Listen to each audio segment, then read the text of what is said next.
السلام علیکم میرے پیارے عزیز دوستو، آج میں بتاؤں گا آپ کو نماز کے بارے میں۔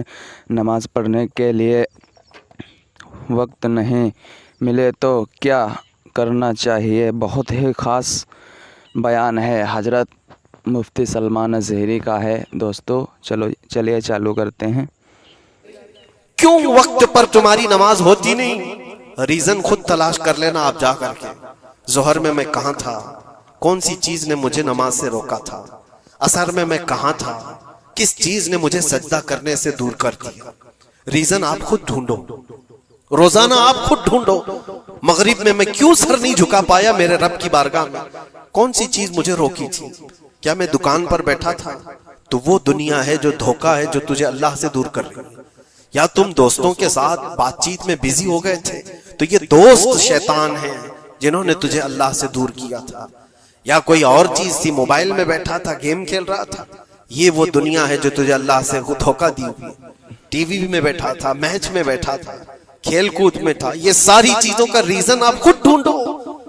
یہ عبادتوں سے کون ہے جو مجھے دور کیا ہے؟ اللہ کریم کی بارگاہ میں سر جھکانے سے کون سی چیزیں روک رہی ہے؟ مجھے بتاؤ قسم رب ذوالجلال کی، آج کسی نے تمہارے گردن پر تلوار رکھی ہے کہ اگر سجدہ کرو گے تو کاٹ دیے جاؤ گے، مار دیا جاؤ گے؟ کسی نے تم کو نیزہ دکھا کر کہا کہ مسجد جاؤ گے تو گھونپ دیا جائے گا؟ کوئی چیز نہیں ہے۔ تمہارا نفس ہے جو تمہیں دور کیا ہوا ہے، تمہاری اپنی وہ چیزیں ہیں جن کو تم دل سے لگائے ہوئے ہو۔ اللہ کریم کی بارگاہ میں آنے کے لیے جو اہمیت تمہیں دینا چاہیے وہ دوسروں کو اہمیت دینے لگ گئے۔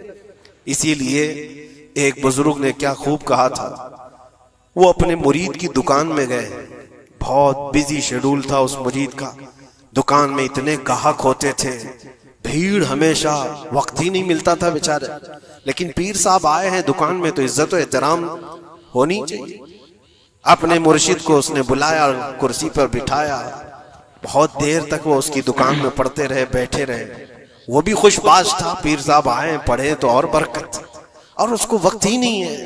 تھوڑی دیر کے بعد پیر و مرشد نے اس کے دکان کی چیزیں اٹھا کر کے جو ڈبے وغیرہ تھے سونگنے لگے۔ یہ بیان سن کر یہ سونگا وہ سونگا۔ اس مرید نے پوچھا حضور یہ آپ کیا کر رہے ہیں، کیا سونگ رہے ہیں؟ کہا میں یہ دیکھ رہا ہوں کہ ان ڈبوں میں کہیں تو پخانہ تو نہیں کرتا، کہیں تو اپنی حاجت اسی میں تو نہیں کرتا؟ اس نے کہا کیوں آپ ایسا کہہ رہے ہیں؟ کہا تو جتنا بیزی ہے جانے کا موقع کہاں ملتا ہوگا، یہی تو اپنا ٹوائلٹ بھی کرتا ہوگا۔ اس نے کہا حضور اتنا وقت تو نکال لیتا ہوں، طہارت کے لیے جا سکتا ہوں، استنجا پخانے کے لیے تو جا سکتا ہوں۔ زوردار تماچا انہوں نے لگایا، اپنے پیٹ کی گندگی نکالنے کے لیے تیرے پاس وقت ہے، اس رحمان کے دربار میں سر جھکانے کے لیے تیرے پاس وقت نہیں؟ تو نے کس چیز پر اپنا دل لگا رکھا ہے؟ یہ تھی ان کی تربیت۔ حقیقت ہے میرے عزیزوں، ہم اگر ریزن ڈھونڈیں تو چھوٹی چھوٹی چیزوں کے لیے ہم اپنا وقت بھی دیتے ہیں، پیسے بھی دیتے ہیں، لیکن اللہ کریم کے ساتھ تمہارا کیا سلوک ہے؟ یہ حدیث سنا کر میں بس ختم کرتا ہوں۔ اللہ کریم خود فرماتا ہے، یہ حدیث قدسی ہے، حدیث قدسی اس کو کہتے ہیں، فرمان اللہ کا ہے، زبان رسول اللہ کی۔ اللہ فرماتا ہے انا عند ظنی عبدی بی، بندہ میرے متعلق جیسا گمان کرتا ہے میں اس کے ساتھ ویسا سلوک کرتا ہوں۔ تم اللہ کریم کے لیے کیا مقام رکھتے ہو اپنے دل میں؟ اللہ کی بارگاہ میں آتے ہو تو کس طرح؟ اسی لیے حضرت رابعہ بصریہ رضی اللہ تعالیٰ عنہا کو ہم نے سنا ہے کہ جب وہ نماز کے لیے جاتی تو دلہن کی طرح سج کے جاتی تھی، پورے تیار ہو کر۔ پوچھا ان سے کسی نے تو وہ کہتی تھی میں چاہتی ہوں کہ اللہ نے جتنی نعمتیں مجھے دی ہیں اس بادشاہ کو نہ دکھاؤں تو پھر کس کو دکھاؤں؟ اس بادشاہ کی بارگاہ میں جا رہی۔ دنیا والے سیٹھوں کے سامنے جانے کے لیے سجتے سورتے ہیں، میں خلاق العالمین کی بارگاہ میں جانے کے لیے سجتے ہوں۔ اور ہمارا کیا مزاج ہے؟ بے شک ہم نے دیکھا ہے مسجد میں آنے کا انداز کس کا کیسا ہے۔ تم بادشاہ دو جہاں کے دربار میں آ رہے ہو تو کس انداز سے آنا چاہیے؟ یہ ساری چیزیں آپ ذہن میں رکھو۔ اللہ کریم کے لیے تمہارے دل میں کیا مقام ہے؟ ظاہر سی بات ہے تمہیں آج بھی اپنے پیٹ کی غلاظت نکالنی ہو کہیں راستے پر تو شوچالیہ ڈھونڈتے ہیں اور پیسے دے کر کے جاتے ہیں۔ مسجد کی کیا کیا چیزیں مفت میں استعمال کرتے ہیں.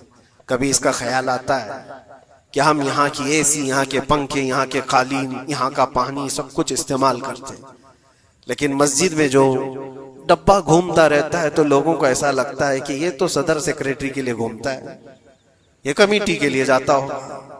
آپ اس وہم و گمان سے نکل جاؤ. اللہ کی بارگاہ میں 1 روپیہ بھی جو دیا جاتا ہے وہ شمار ہوتا ہے دنیا بھر کے تمام دولتوں سے زیادہ عزیز اللہ کی بارگاہ میں وہ پیسہ ہے جو یہاں صفوں میں آپ نے اللہ کے نام پر دیا ہوا. اپنی عادت رکھو کہ مسجد کے لیے ہمارے دل میں کیا احترام ہے. دوسری دنیاوی کسی بھی چیز کو دیکھنے کے لیے ٹکٹ دیتے ہیں، وہاں چھوٹی موٹی چیزوں کو خرچ کرنے کے لیے ہم بے پناہ پیسے خرچہ کرتے ہیں. پان میں، بیڑی میں، سگریٹ میں، تھوکنے میں کتنے پیسے برباد کیے جاتے ہیں.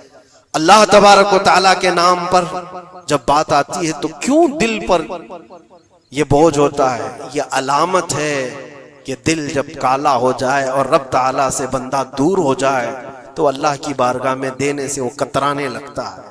اپنے دل کا علاج کرو اور اللہ کی بارگاہ میں یہ دعا کرو کہ مولا مجھ پر میرے نفس کو غالب ہونے سے بچا لے اور میرے دل کو پاک کر کے تیری دربار میں ہمیشہ جھکنے والا دل بنا دے.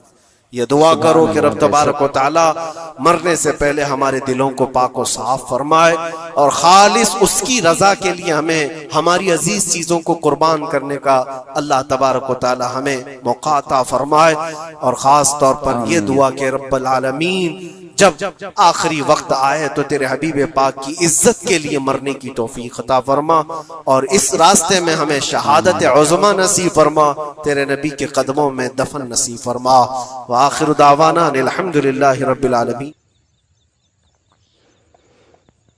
دیکھ لیا دوستو یہ ویڈیو، تو اپنے بھائی کو سبسکرائب کر لینا اور ہم اچھے اور سچے پیغام ہمیشہ آپ کے پاس لاتے رہیں گے. اور زیادہ سے زیادہ دوستو ویڈیو کو شیئر کریں، گھر میں رشتہ داری میں ضرور شیئر کریں. میرے بھائی بہت ہی اچھا بیان ہے مفتی سلمان الزہری کا. تو السلام علیکم.